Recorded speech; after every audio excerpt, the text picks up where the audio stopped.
Hello అందరికీ, ఇదిగోండి Wednesday morning 8 అవుతుందండి. 8 అంటే ఇది మా హాల్ రూమ్లో టైం అయితే 20 minutes ఫాస్ట్. నేనైతే కాఫీ పెట్టానండి. నాకు మా తోటకాలకి కాఫీ పెట్టాను. 9 వరకు మా ఇంట్లో ఎవరు లేగరు. 8 తర్వాతే మా అత్తయ్యకి లేపుతాను. మా పిల్లలు అయితే 6:30కే స్కూల్కి వెళ్ళిపోతారు. వాళ్ళు స్కూల్కి వెళ్ళిపోయిన తర్వాత ఒక 1 hour కొంచెం మేము అటు ఇటు దొర్లి ఆ తర్వాత నేను కాఫీ పెడతాను. కాఫీ పెట్టి ఇగో మా చెల్లికి పిలుస్తున్నాను, రా కాఫీ తాగుదాం, ఇంక ఇవాళ వెడ్నెస్డే కదా, ఇంకా వరలక్ష్మీదేవి పనులు కూడా మనం ఇంకా చేసుకోవాలి కాఫీ తాగుదాం అని లేస్తే ఇదిగో బద్దకిస్తుంది చూడండి. ఫుల్గా ఎలా బద్దకించింది చూడండి. బద్దకించింది. వచ్చాం, లోపలికి వచ్చామండి. ఇంకా లోపలికి వచ్చి ఇగో మా ఇల్లు ఆటం చూపిస్తున్నాను ఫుల్గా. అంటే పట్లు అవన్నీ ఉన్నాయి. ఇక్కడ ఎలా కనిపించట్లేదు కానీ లోపలైతే మాకు కనిపిస్తున్నాయి. పట్లు అవన్నీ ఉన్నాయి. వరలక్ష్మీదేవి అదే క్లీనింగ్స్ కూడా పూజ కూడా పూజకి క్లీనింగ్స్ కూడా చేసుకోవచ్చు అని అన్ని రూమ్స్ చూసుకుంటున్నాం. ఫుల్గా అంతా చెత్త అంతా ఉంది. ఇవాళ మాకు వెడ్నెస్డే అంటే పండగనండి. నాన్ వెజ్ ఉంటుంది. ఆ తర్వాత పూజ సామాన్లు తీసుకోవడం, తోముకోవడం అవన్నీ చూసుకొని వచ్చి ఇక కాఫీ తాగుతున్నాం కూర్చొని శుభ్రంగా ఆరాంగా. కాఫీ తాగి అప్పుడు 9కి లెగుస్తాం. 9కి లెగిసి అప్పుడు ఇంట్లో ఏంటేంటి చేసుకోవాలి, ఏం చేయాలి అని చెప్పి అని చూసుకుంటాం. ఇగో మా ఆయన గారికి బ్రెడ్ లేదు, పావు ఉంది. ఆ పావుని 2 పీసెస్లా కట్ చేసి దాని మీద ఆమ్లెట్ వేస్తానమాట. బ్రెడ్ ఆమ్లెట్ లాగా పావు ఆమ్లెట్ అనమాట. ఏదైనా బ్రెడ్డే కదండి, టేస్ట్ కూడా ఒకలాగే ఉంటుంది. ఏంటంటే పావు ఉంటే కొంచెం దలసరిగా ఉంటుంది, అంతే తేడా. ఒక పావు అంటే ఒక గుడ్డ అలా కొట్టు వేసేస్తున్నాను. అది అలా తనకి టిఫిన్ అయిపోయింది. ఆ తర్వాత మా అబ్బాయి కూర తెస్తూ, ఇవాళ స్కూల్కి వెళ్ళలేదు మా అబ్బాయి. అంటే August 15 అవుతుంది కదా, ఇంకా అందులోనే సింగింగ్ కాంపిటీషన్స్ అవన్నీ ఉన్నాయి. మమ్మీ గేమ్స్ అవి ఆడుతున్నారు, ఇంకా నాకు టైం వేస్ట్ అవుతుంది, ఇంట్లో ఉండిపోతాను, చదువుకుంటాను అన్నాడు.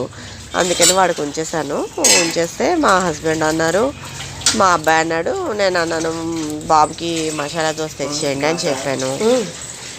చెప్తే తను తినేసి వెళ్ళి రాజాకి కూర, ఇంటికి కూరలు, నెక్స్ట్ రాజాకించి మసాలా దోశ తెచ్చారు. ఏదన్నా మేము ఏం తిన్నా సరే ఫస్ట్ మా మామయ్య గారి దగ్గర పెడతామండి. అందుకని మా మామయ్య గారి దగ్గర పెట్టేసి మా ఆయన గారికి ఇస్తాను. ఇదిగో పలుకులు అయితే ఇలా ఉన్నాయి, ఇవన్నీ క్లీన్ చేసుకోవాలి. ఇలాంటి చిన్న పనులన్నీ మాత్రం నేనే ఫుల్ చక్కబెట్టేస్తాను. కొంచెం హెవీ వర్క్స్ అన్నీ మా తోటకాలు చిన్నగా చేస్తుంది. చిన్నవన్నీ నేనే, ఆల్మోస్ట్ కనిపించిన చిన్న వర్క్స్ అన్నీ నేనే చేస్తాను. పెద్ద పనులన్నీ నా తోటకాళ్ళు మా చెల్లి చేస్తుంది. ఇదిగో ఉల్లిపాయలు అంటే అవి క్లీన్ అయిపోయాయండి. క్లీన్ అయిపోయిన తర్వాత ఉప్పుడు ఉప్మా చేద్దామని అనిపించింది నాకు. అత్తయ్యకి చెప్పాను, ఉప్పుడు ఉప్మా చేస్తాను అత్తయ్య అంటే సరే చెయ్యన్నారు. ఈలోగా తన కూరలు అవి తెచ్చారు కూడా. అత్తయ్య పైనుంచి చేపలు అవి కడుగుతున్నారు. చేపలు, చికెను, మటను తెచ్చారు, ఎగ్స్. నేను ఇప్పుడు ఒక తాలింపు పెడుతూ మీతో మాట్లాడుతున్నాను. ఇప్పుడు ఒక తాలింపు పెడుతూ అక్కడ చిన్న పనులు ఉంటాయి, చక్క పెట్టుకుంటున్నాను. ఆ తర్వాత ఉప్పుడు నూక అయిపోయిన తర్వాత ఉప్పిండి ఉప్మా సారీ అండి, ఉప్పుడు ఉప్మా కాదు, ఉప్పిండి ఉప్మా. కారం మాత్రం నేను చాలా ఎక్కువ వేస్తానండి. మిరపకాయలు పట్టుమని సూపర్గా వేస్తాను. నాకు చాలా కారం అంటే నాకు ఇష్టం. ఉప్పు కొంచెం తక్కువైనా పర్వాలేదు కానీ కారం కానీ కరెక్ట్గా ఉంటేనే ఇష్టం. ఆ తర్వాత మాకంటూ ఉప్పిండి ఉప్మా మా ముగ్గురికి చేసుకుంటున్నాం. మా ఆయన గారికి అయితే అయిపోయింది కదా. మా ఆయన గారికి మరొక అదేంటి పావు బాజీకి పావు ఆమ్లెట్ వేస్తాను. ఆ తర్వాత మాకైతే ఇది చేసుకున్నామండి. ఉప్పిండి ఉప్మా అయితే చాలా బాగుంటుందండి, చాలా పాతకాలం వంట. ఇప్పుడు వాళ్ళు అయితే ఎవరు తినరు, కానీ మేము అత్తయ్య నేను కలిపి తింటాం. ఉమా నేను అత్తయ్య ముగ్గురం కలిపి తింటాం. ఇదిగోండి పలుకులు అయితే క్లీన్ చేస్తాను, డబ్బాలో వేసుకోవడం. అంటే ఈ ఉప్మా చేస్తూ ఇలా చిన్న పనులు అవన్నీ నేను చేసేస్తాను. ఇంట్లో పట్లు అవి దులపడం అటువంటి పనులన్నీ నేనే చేసేస్తాను. ఆ తర్వాత ఇంకా సెల్ఫ్ పైకి ఎక్కి దులపడాలు అవి ఇవి అన్నీ మాత్రం ఉమా చేస్తుంది. తర్వాత ఉప్పిండి ఉప్మా చేద్దామంటే ఇక చేసుకుంటూ ఒక గ్లాస్ వేసానండి. ఒక గ్లాస్ మీద ఇంకొంచెం ఎక్స్ట్రా వేసాను, కొంచెం మిగిలిపోయింది. బాగుంటుంది ఉప్పిండి ఉప్మా కారంగా. కొంచెం ఎల్లుల్లి గుడ్లు కూడా వేసుకుంటే చాలా టేస్టీగా ఉంటుంది. ఉప్పిండి ఉప్మా అంటే కొంచెం వాటర్ అంటే కరెక్ట్గా వేయకుండా కొంచెం తక్కువ వేసుకుంటే మనకు విడివిడిగా ఉంటుంది, చాలా బాగుంటుంది. కొంచెం బాగా ఉప్పు అది వేసుకొని కొంచెం కలుపుకొని అప్పుడు మనం వాటర్ వేసుకుంటే బాగుంటుంది. వాటర్ వేసుకున్న తర్వాత ఒక్క మరుగు వచ్చిన తర్వాత సిమ్లో పెట్టేయాలి. కొంచెం బాగా కలుపుకోవాలండి, అంతా స్ప్రెడ్ అయినట్టుగా కలుపుకోవాలి. ఉండ కడుతుంది, కానీ మనం వాటర్ అనేది యాడ్ చేసిన తర్వాత ఉండంతా పోతుంది. ఈలోపు అంతా కలిసినట్టు కొంచెం బాగా మనం కలుపుకోవాలి. ఆ తర్వాత